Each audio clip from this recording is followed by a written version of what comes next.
Neither can go out and vote wisely unless the name Inday Sara Duterte Carpio appears as a candidate in the two presidential race, Pilipinas. A printout of the Facebook post dated September 29, 2021 is here to attach. May I know what's happening to you, Mr. Madriaga? You seem to be crying. Are you crying? I just remember one moment. Are you crying? I just You are nearly crying. Madriaga, ano ba yung paiyak-iyak mo dyan? Cry-cry ka dyan? Hawak mo naman ang script. Hawak ko ang script. Oy, ano naman ang kinalulungkot mo? Talaga ano? May award ka talaga siguro, no? May maleta ka rin.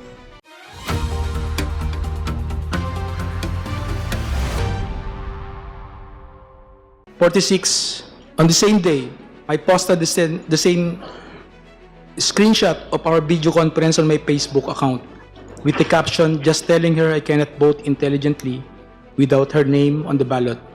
Neither can go out and vote wisely unless the name Inday Sara Duterte Carpio appears as a candidate in the two presidential race, Pilipinas." A printout of the Facebook post dated September 29, 2021 is here to attach. May I know what's happening to you, Mr. Madriaga? You seem to be crying. Are you crying? I just remember one moment. Are you crying? I just You are nearly crying. May I just put it on record that while reading these portions of the affidavit, the resource person Ramil Madriaga is breaking into tears. Can we go back to where you felt frustrated and you're nearly crying? Which part of your affidavit is that? Can we go back to that? number 46 po, Madam Chair. Number 46. Let's go back to number 46. Okay, you may read from 46, Mr. Madriaga. On the same day, I posted the screenshot of our video conference on my Facebook account with the caption, "Just telling her I cannot vote intelligently without her name on the ballot. Neither can go out and vote wisely unless the name Inday Sara Duterte Carpio appears as a candidate in the 2022 presidential race."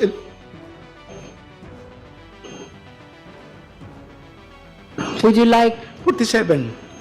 to say something about why you are crying on this part of the affidavit? Hindi naman, malungkot lang po. Malungkot. Okay, please proceed.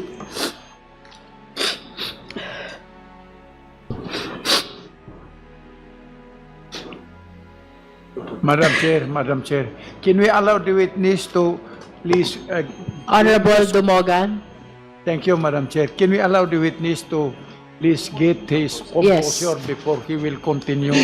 Yes, we're temporarily suspending to give time to Mr. Madriaga to console himself. On the same day, I posted the screenshot of our video conference on my Facebook account with the caption, "Just telling her I cannot vote intelligently without her name on the ballot. Neither can go out and vote wisely unless the name Inday Sara Duterte Carpio appears as a candidate in the 2022 presidential race."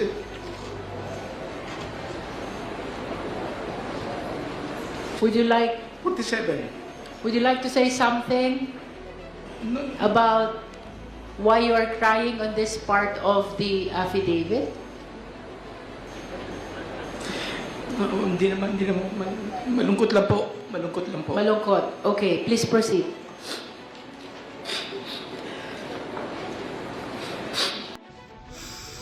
Madriaga, ano ba yung paiyak-iyak mo dyan? Cry-cry ka dyan? Hawak mo naman ang script.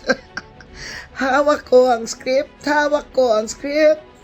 Oy, ano naman ang kinalulungkot mo? Talaga ano? May award ka talaga siguro, no? May maleta ka rin. Alam mo, ito si Madriaga. Sinasabi niyang pinagkatiwalaan siya ng milyon-milyon, daan-daang milyon pera. Pero hindi niya mapakita kung empleyado ba talaga siya dati ni PRRD o empleyado siya ni BP Sara o ano, kamag-anak ba siya o ano, driver ba siya. Talagang he has no direct access or connection that he can claim as the basis for the trust and confidence na binigay sa kanya ng daang-daang milyong peras. At hindi naman niya nasabi kung saan ang source nito.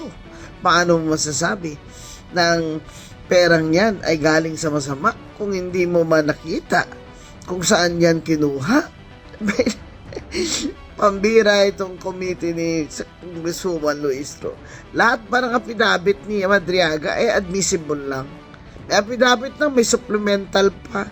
Baka naman may extra supplemental pa dyan. Yung extra power tide, yung gano'n. Grabe kayo.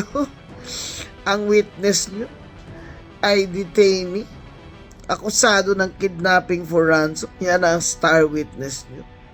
Lahat na sasabihin yan para makawala lang siya dyan sa kulungan. Ano pa itong mga hearsay niya ng mga obviously fabricated na sinabi daw ni former President Duterte na si VP Sara ay bad student, saka violent daw sa klase. Bakit? Classmate mo ba siya? Alam mo, kung hindi ka matawa dito kay Madriaga, mababatukan mo to. Hawak mo ang script, Madriaga. Sige, iyak ka pa.